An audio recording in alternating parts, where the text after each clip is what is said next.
What are polyrhythms? Here's a really quick explanation. The examples I'm going to use are 3/2 and 3/4. But before I even play anything, let's explain what those numbers mean. A polyrhythm is effectively two rhythms played on top of each other that don't appear to have any relation to each other whatsoever, but they have the same start point, so to speak. It's better if I show you an example. So let's take 3/2. 3 will be 3 notes squeezed into the space of one beat, and 2 will be 2 notes squeezed into the space of one beat. This might look remarkably familiar because it's practically a triplet over an eighth note.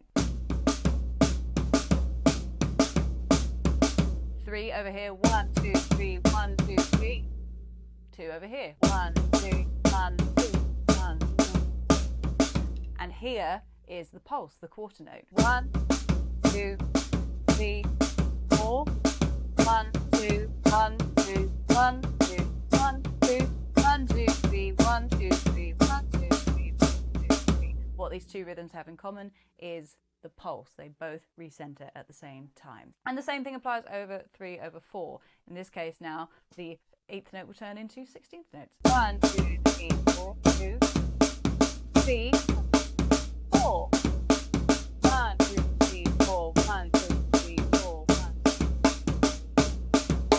Let's put this into a groove context. You often hear this over like a straight eighth groove, and then we do something funky on the hi-hat. So we've got like a straight eight with the triplet up here.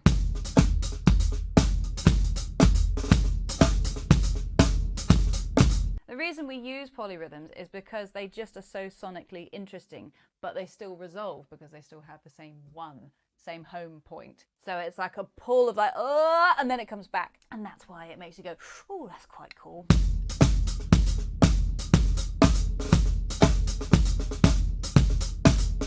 This is also why things like metric modulation work, but I shan't get into that. But hopefully that clears up polyrhythms a little bit.